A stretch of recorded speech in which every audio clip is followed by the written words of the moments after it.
Hey guys, so I'm pretty sorry my window's open. I needed to air out. I scraped some stains off of my carpet. Let me take my damn braces out real quick. I left my window open because I was cleaning off some stains that were on my carpet with some bleach and water.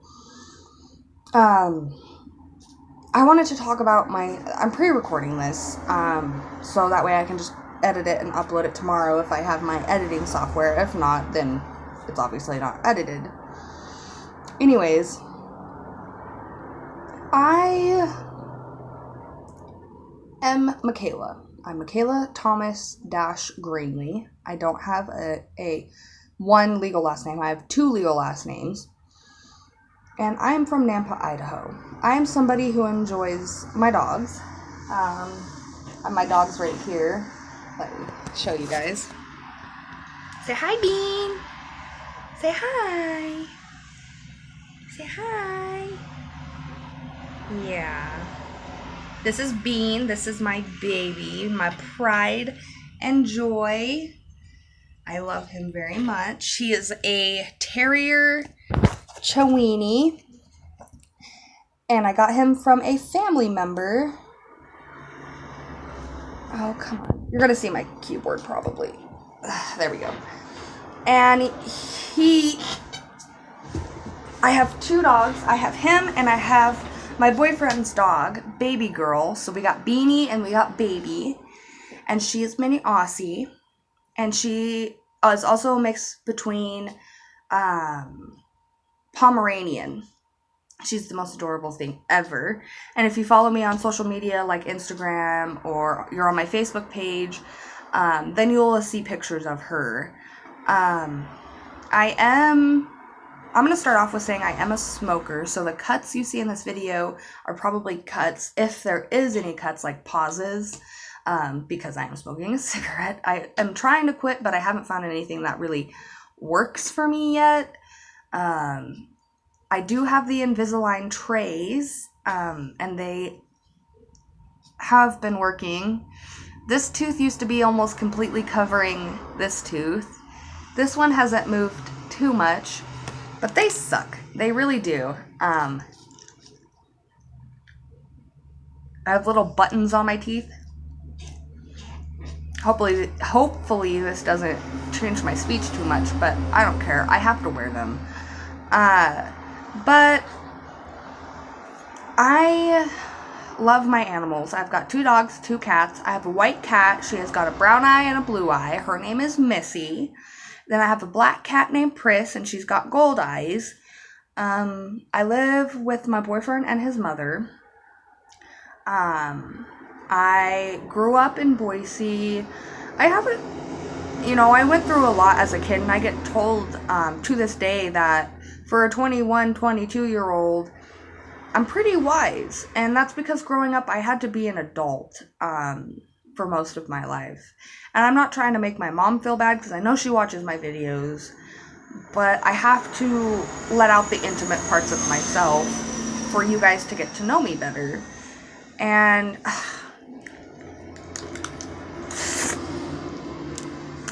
there we go. And I really want to get to know you guys, because you guys do watch and you are supporting me by watching my videos. And if you hear any clicking in this video with my arm right here, it's because I'm uploading my Dear Diaries right now. Sorry, I'm changing the directions of my crisscross applesauce. I went to Mountain View High School, and I was bullied pretty bad in middle school and high school. I was really chubby. I was like 230 pounds at 12 years old. I had cholesterol and heart problems. I had really bad anger management issues, and it kind of tore my family apart when I would have those issues. And one day I went to juvenile hall, and I remember I went to my court date, and they told me that I was going to go to state. State is like the main mental institution in Idaho. It's in Blackfoot, Idaho, and I had to ride there the next day in the back of a cop car with shackles on. And it sucked. But the good part is because I wasn't a freaking a-hole on the way there, when we got there, they actually took my shackles off. They were like, "You're not going to run, are you?" I was like, "No, I'm 230 pounds. I can't outrun you guys. Like, seriously?" But it was really hard. I developed an eating disorder, and none of my family really knows this, but I wasn't like eating and then puking, making myself puke. I just wasn't eating. Didn't help that at the time when I went there, because I was there for 50 days.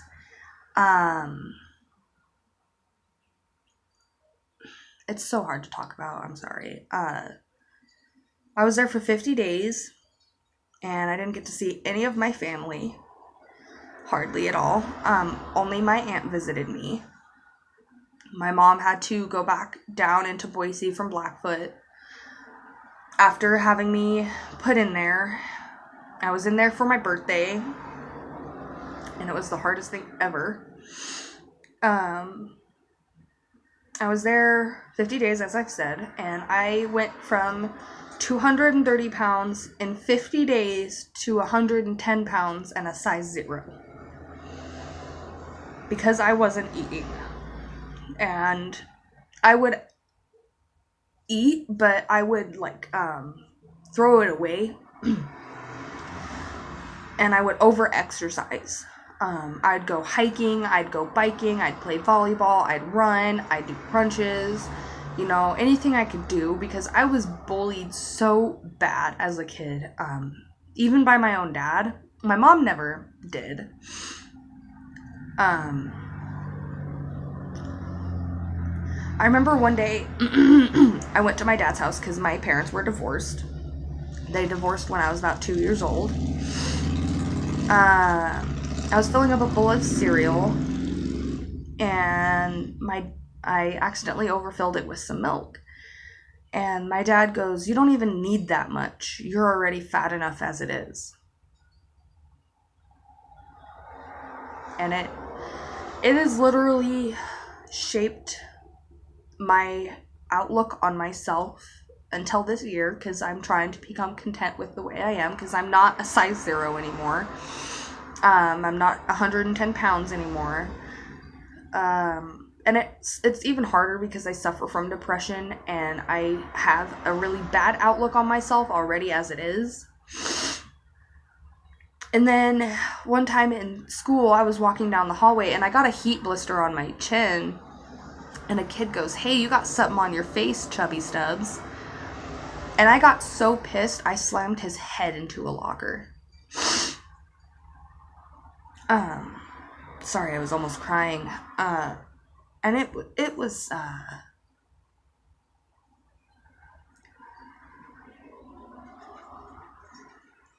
it was so hard. And then, so when I got to high school, so when I went to state, it was in 7th grade, or no, it was the middle of 8th grade, and I passed 8th grade, spent the summer in state, and then went to and spent the rest of summer at home with my dad. And then I went to high school, to 9th grade at Mountain View High School. And I was like, my hair was like down here, and I was really pretty, and nobody really believed that was me, because everybody I went to school with was like, "Holy crap, she's not fat anymore, she's actually really pretty." Although I didn't believe it at the time. And so I remember I cut my hair, and it was like this kind of cut. Like, it was like a Justin Bieber cut, and it was blonde with blue tips. And everybody would call me Mushroom Top, or Smurfette. And then one time I was walking, so I had a friend, I'm just gonna call her Myrrh, and I went and spent the night at her house, and I left one of my bras over there, and I didn't have boobs until I was about 19, 20 years old. I had like an A cup. I developed really late. And her big sister took my bra, and in the gymnasium, it was really big, and in the middle of the gymnasium on the roof was this like a screen. It had 3 screens on it. I think it had 3 screens on it, so like everybody could watch it if we had like an assembly. And she threw my bra up there, and I remember walking in, and the janitor, like, I actually blocked this out for a really long time because it was so scarring, and the janitor had to grab a ladder and get up there and pull it down, and he like threw it like he was like disgusted. And everybody started laughing at me, and there was tons of people in there because she pointed at me and she goes, ha ha, that's whose bra it is, that's whose bra it is. And so everybody started laughing, and it like, and jeez, that scared the crap out of me. It really sucked, and I was so embarrassed, and it was so rude of her to do that to me. And then another time, I remember there was this boy I had a crush on. I'm not going to say his name. And I was still a virgin at this point. Like, I hadn't even had my first kiss. And he took my first kiss and then told me he didn't want to be with me. Because I wasn't good enough for him.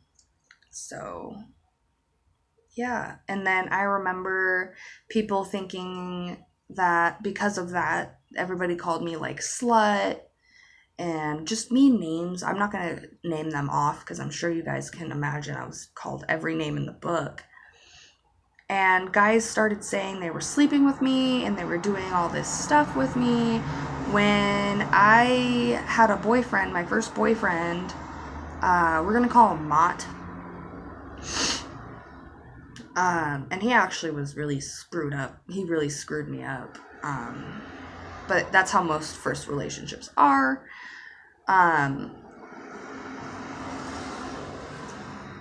You know, it was just, it sucked. And I didn't have a stable house.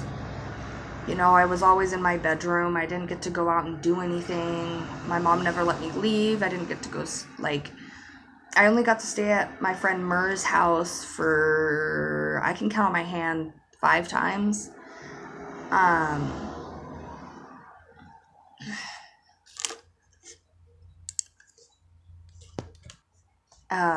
But anyways, she turned on me too, and I remember I was walking up to the school bus one day in 9th grade, and she yelled out something out the window, and people just started laughing at me, and it was just,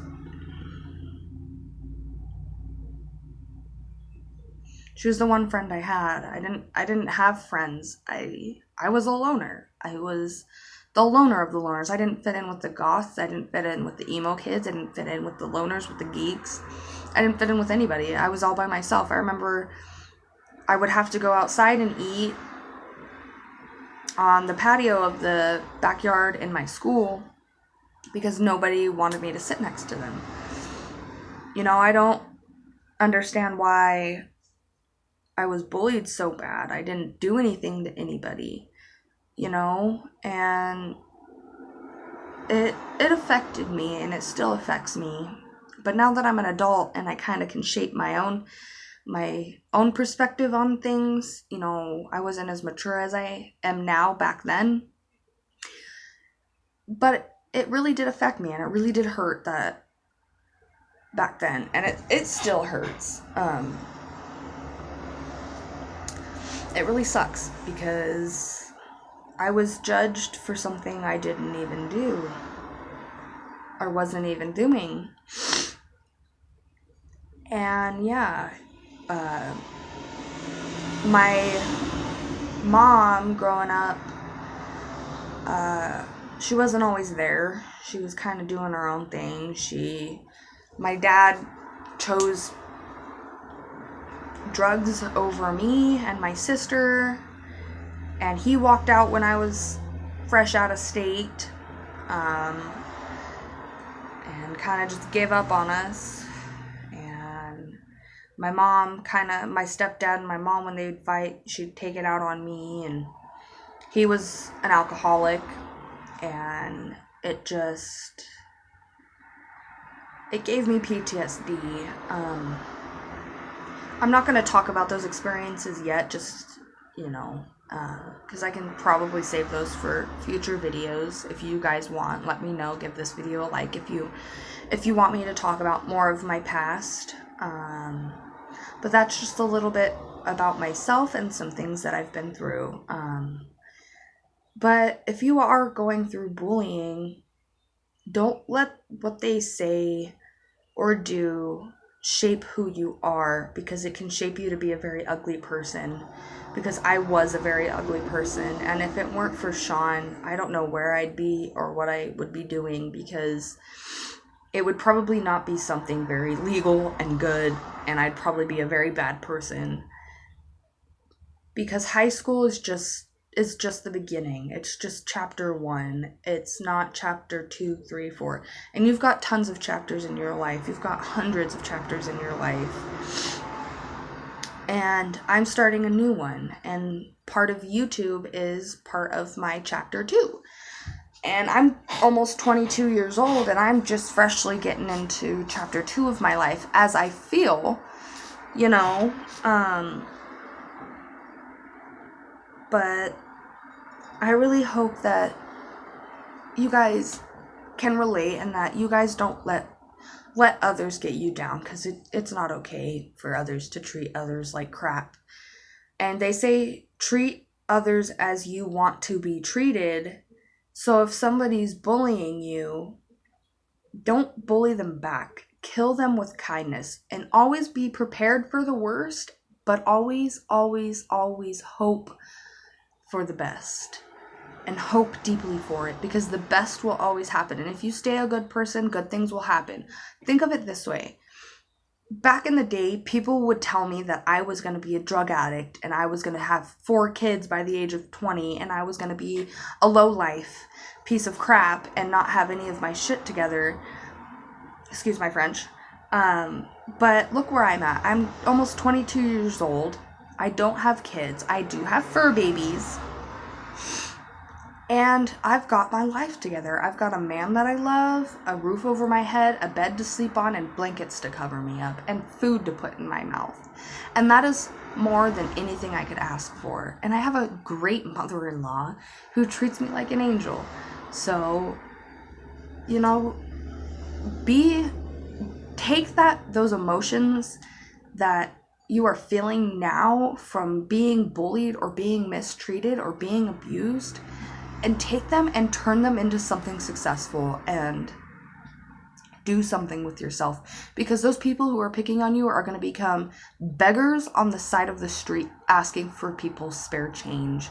And there's nothing wrong with that, but that's not the way somebody should live. And that girl who threw my bra up in the gymnasium became that kind of person on the side of the street, on a corner, begging for people's spare change. Because you know what? Karma smacked her in the butt and bit a chunk right out of her. So I really hope you guys take my advice, and I really hope you guys learning a little bit about me. And if you want to know more, leave some questions down in the description, down in the comment section below, and I will write them down and I will answer every single one of them. And I love you guys, and I hope you have a good day, Kitty Squad. Bye.